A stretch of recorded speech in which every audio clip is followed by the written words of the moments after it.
O país vive hoje uma grave crise política e econômica e assiste atônito a diferentes tentativas de judicialização dessa crise, com debates acirrados entre PT e PSDB sobre um hipotético pedido de impeachment da presidente Dilma Rousseff, baseado no suposto crime de responsabilidade que, até o momento, repito, até o momento, não está caracterizado, nem tampouco julgado pelo Congresso Nacional.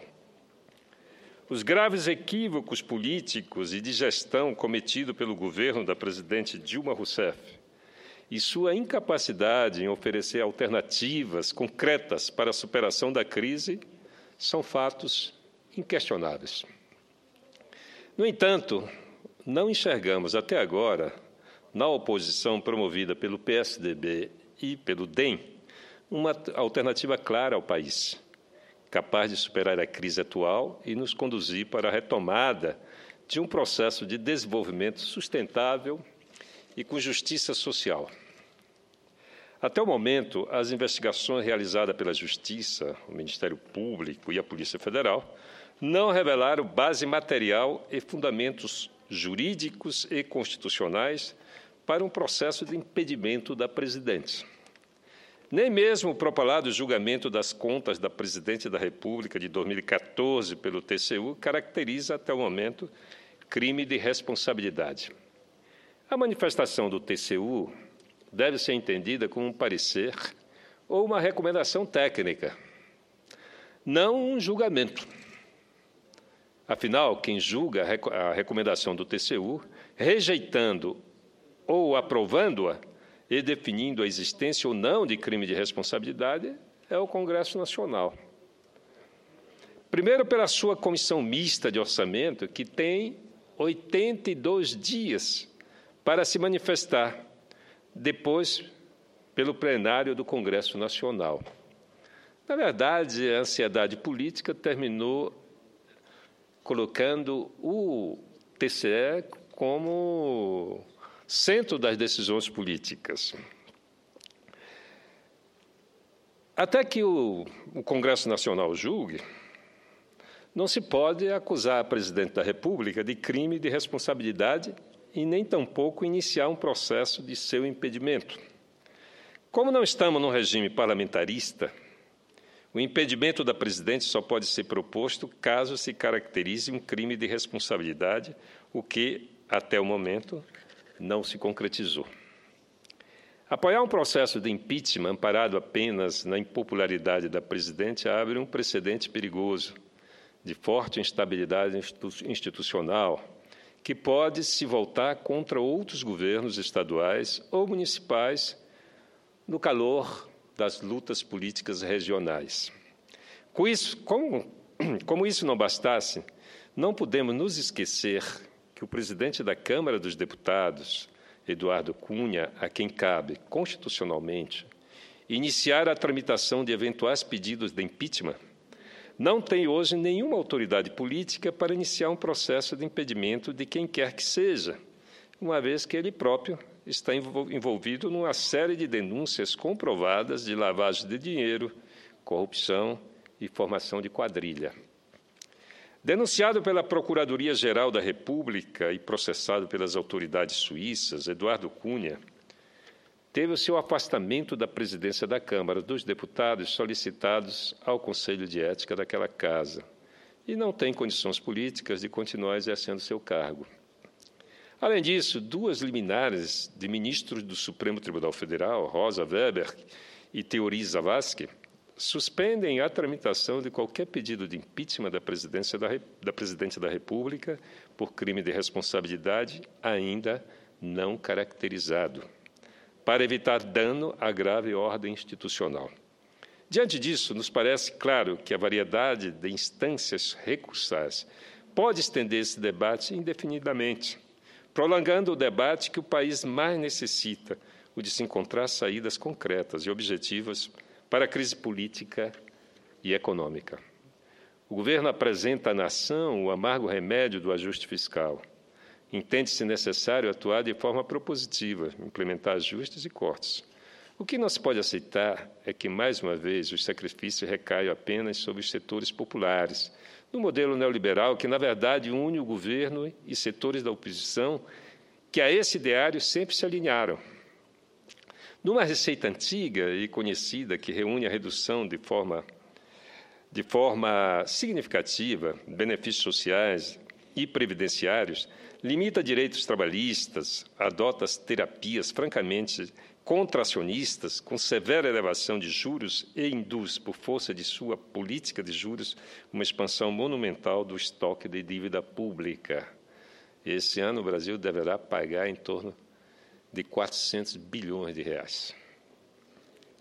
O governo Dilma Rousseff insiste em propostas recessivas como única saída para a crise.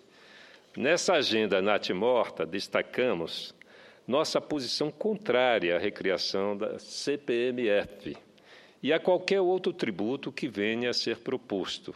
Novos tributos apenas aprofundariam a situação recessiva enfrentada pelas empresas e pelos trabalhadores, gerando mais desemprego e inflação.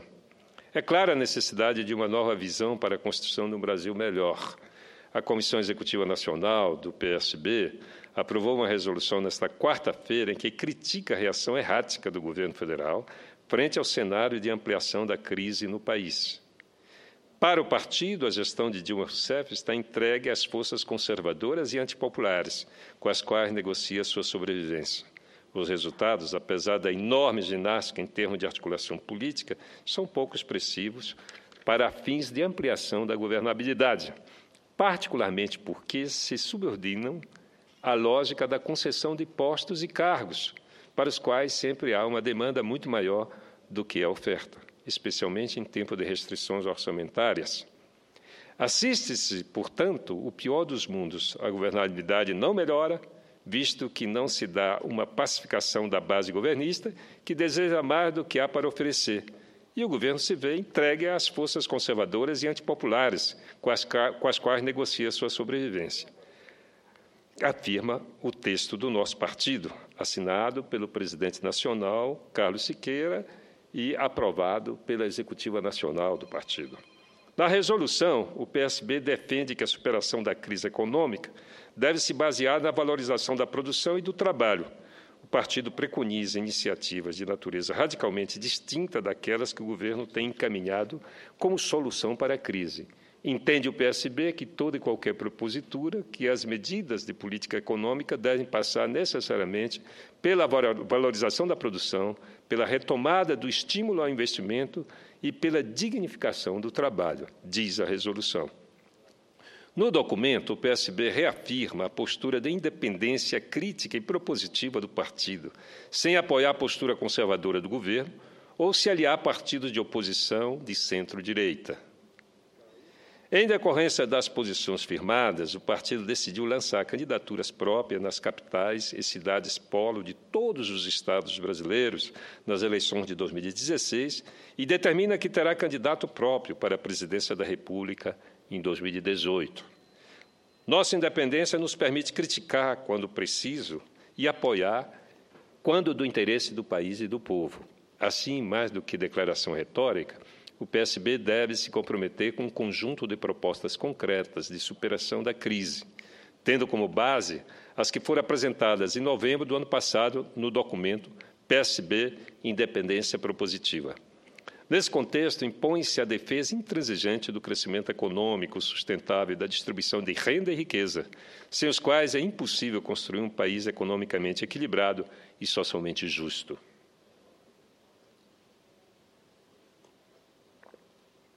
Nossa agenda mínima para enfrentar os desafios estratégicos que se apresentam ao Brasil deve constar pontos como o novo federalismo, uma ampla reforma política, eleitoral e partidária, mais avançada e profunda do que o pouco que já se aprovou até agora, uma política econômica que promova o necessário ajuste fiscal, mas sem penalizar exclusivamente os trabalhadores e a população de menor renda e que promova a erradicação da pobreza e da exclusão social. E retome a estabilidade econômica e financeira, com políticas monetárias e claras, controle da inflação e a racionalidade nos gastos públicos. É essa agenda mínima que vai nos credenciar perante as forças políticas e a sociedade como uma alternativa política séria, comprometida com princípios programáticos para romper com a atual superada e desgastada polarização PT-PSDB. Nossa independência nos permite procurar o diálogo amplo e permanente com a sociedade, com os partidos alinhados em nosso campo democrático e popular, e um diálogo maduro com os demais partidos e, quando necessário, com o governo federal. Esse foi o desafio lançado pela candidatura presidencial de Eduardo Campos. Esse é o desafio que nós, socialistas, não podemos declinar. Não vamos desistir do Brasil, senhor presidente. Essa é a posição do nosso partido diante da conjuntura de crise e de embate que se apresenta no momento. E finalizo dizendo que, para nós, é inaceitável qualquer aumento de carga tributária. O que nós, brasileiros e brasileiras, pagamos corresponde a quase 5 meses de tudo que nós produzimos, de todos os nossos esforços, para entregar na mão do Estado, um Estado gastador, perdulário, um Estado que gasta mal e que desvia uma parcela importante da contribuição coletiva. Esse desvio se dá tanto na ponta da arrecadação, porque tem aqueles privilegiados que não necessitam recolher os impostos retirados do bolso das famílias, da renda das famílias, para entregar ao Estado, e também na ponta da aplicação do recurso. Essas são duas questões que afligem a sociedade brasileira. Se compararmos, senador Cristóvão, a carga tributária do Brasil, que está beirando 36%, com a carga tributária do Canadá, em torno de 31%, e compararmos a qualidade de vida da sociedade canadense e a qualidade de vida da sociedade brasileira, não há por que permitir a ampliação da nossa carga tributária. O que é preciso é o monitoramento permanente por parte da sociedade das receitas e o controle dos gastos públicos. Esse é o esforço que a sociedade brasileira precisa fazer para a mudança. Portanto, senhor presidente, encerra aqui, mas antes concedo uma parte ao senador Cristóvão. Senador Capiberibe, sem nenhum exagero, eu quero dizer que esse é um dos discursos mais interessantes que eu já assisti aqui nesse meu tempo. Creio que se justifica perfeitamente esse discurso ser lido pela profundidade que o senhor trouxe. Poderia analisar muitos aspectos, mas vou me concentrar em um. O fato de que nós estamos diante de uma crise em que a oposição, como o senhor mesmo disse, citando explicitamente PSDB e democratas, e eu assino embaixo, não trazem propostas hoje, a não ser a ideia do impeachment. Mas o PT e a base de apoio não trazem propostas, a não ser não ter impeachment.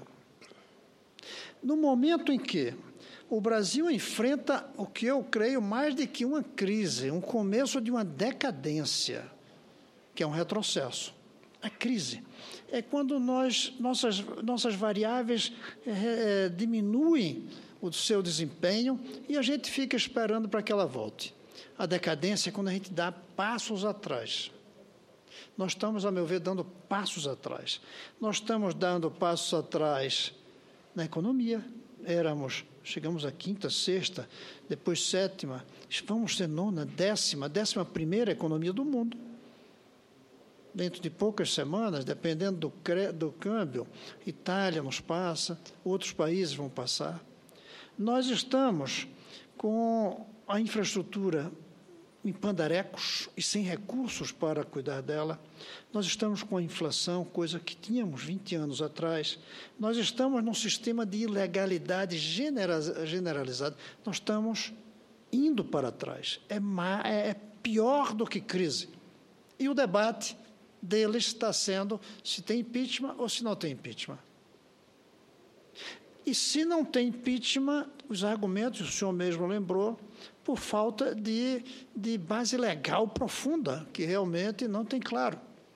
Mas os que são contra o impeachment não percebem que vai ser impossível aguentar o governo nas suas condições atuais por mais 3 anos. Com legalidade ou sem legalidade, a realidade vai passar por cima de um governo sem credibilidade, mesmo que tenha legalidade. Passa por cima. Em alguns momentos passou por cima por militares, outro momento passa-se por cima por revoluções do povo na rua. Em outros momentos, politicamente se faz impedimento. Ainda que não tenha base legal, e aí fica uma marca muito negativa, porque mesmo não sendo golpe, fica um cheiro de golpe. Nós estamos diante de uma situação muito mais grave, a meu ver, do que a maioria está percebendo. A prova é que essa casa devia estar cheia nesse debate, não sou eu com o senhor, devia estar aqui pelo menos 50 debatendo, inclusive as propostas que o senhor traz do PSB, que eu quero parabenizar pela correção das linhas gerais. Mas está na hora de a gente afunilar isso, dizer concretamente como é que a gente faz, por exemplo, a erradicação da pobreza, e sabemos como é. O Brasil tem acúmulo disso. O velho Miguel Arraes, do seu partido, já tinha propostas para isso. Então, eu quero parabenizar a lucidez como o senhor traz o problema para cá, saindo desse fla-flu entre impeachment ou não impeachment, trazendo a variável Brasil para dentro do debate, que está fora, sumiu. Não se fala no Brasil. E a dificuldade de estarmos diante de um governo que quase que se auto-impede pela incompetência, pela arrogância, pelas barganhas que faz com o Congresso, ou uma oposição que não diz para quê, nem como realmente, do ponto legal, se faz o impeachment. O senhor foi um dos 6 senadores que fomos a presidente Dilma. A gente levou para ela, naquele momento, um rumo. Ela se fazia a Itamar dela própria. Ela vir aqui fazer um discurso, senador Paim, dizendo os erros que cometeu, que tem mais 3 anos, que precisa acertar, que precisa de todos, fazer um ministério diferente. Em vez disso, que ela preferiu barganhar com os próprios aliados. O contrário do que devia fazer. Era hora dela trazer para o lado dela os que não eram aliados, mas que tinham um sentimento de pátria, de nação, de Brasil. E existem. Em vez disso, preferiu ficar dentro do grupo fechado dos que são seus aliados, fazendo barganhas com pessoas que, de fato, a gente sabe, não vão ter contribuição a dar para sair da crise, nem barrar a decadência. É isso que assusta, que o seu discurso, isso que mais me assusta, que o seu discurso seja tão solitário, senador Capiberibe. O seu discurso destoa, como se diz hoje modernamente, é um ponto fora da curva do que a gente ouve aqui todos os dias. E isso talvez seja o que mais assusta, porque deviam ser todos os discursos nessa sua linha, não concordando com todos os pontos, discordando, sobretudo, da maneira de fazer os objetivos que o senhor traz aqui. Mas parabéns pelo discurso, sobretudo por ser fora da curva, da mediocridade que tem nos dominado nos últimos tempos. E quando eu digo nos dominado, eu quero dizer a todos nós. Eu me incluo também entre eles. Parabéns. Muito obrigado, senador. Obrigado, senador Cristóvão. E eu gostaria de acrescentar a necessidade de sairmos dessa dicotomia entre impeachment e não impeachment e tratarmos dos temas que Vossa Excelência levantou, e acrescentaria mais um que nos aflige, que nos angustia, que é a violência. Nós temos que dar uma resposta à violência. Nós não podemos ficar refém, sem nos manifestar e sem propor alternativas. Nós estamos tendo um genocídio dos nossos jovens. O país caminha, de fato, para um retrocesso no campo social. O econômico está aí, mas nós estamos perdendo conquistas muito caras para a nossa sociedade brasileira. E a representação política do povo brasileiro também está retraída, está recuada. Imagine que o presidente de um dos poderes mais importantes da República está sendo investigado, está sendo acusado, está sendo considerado um fora da lei. Então, esse fora da lei é que dá condução a um processo que anima a oposição. Não, nós temos que ir resolvendo os dramas que nós estamos vivendo por etapas. E uma delas é eliminar essas figuras danosas, perniciosas da vida política, gradativamente. Não dá para resolver tudo de uma vez, porque o nosso problema, o problema da corrupção, ele é sistêmico, senador Paim. Não é um desvio de comportamento dos indivíduos, não, é um sistema, e nesse sistema está envolvido todos. Aqui se discute, não é? E se debate e se acusa uns aos outros quando todos participaram desse sistema. Então, eu acho que não dá para inventar a nova elite política, mas nós podemos reinventar o debate político. Isso aí eu não tenho a menor dúvida. Não posso substituir toda a elite política brasileira, porque não é possível. Mas nós podemos sentar e debater na mesa de lideranças do Senado e da Câmara uma proposta que busque buscar solução. Uma carga tributária tão pesada, nós oferecemos de menos. Outros países que cobram menos oferecem mais. Aonde está essa diferença? Como é que se faz para nós superarmos essas grandes dificuldades? Eu acho que é chegado o momento, não dá mais para a gente assistir passivamente o debate que teve ontem aqui nessa casa. As acusações mútuas. Todos estão envolvidos nesse processo, porque o sistema que alimenta os envolvidos na Lava Jato alimentou a todos. Os financiamentos que foram para a campanha de um foram para a campanha de outros. Então, como é que solução nós vamos dar, a não ser chamando todos para um amplo debate, incluindo aí o próprio governo, que saia do seu grupo e que tenta uma saída de governabilidade a partir do de sempre, do clientelismo, do paternalismo, do patrimonialismo, do fisiologismo político. Isso não é mais possível. Obrigado, senhor presidente.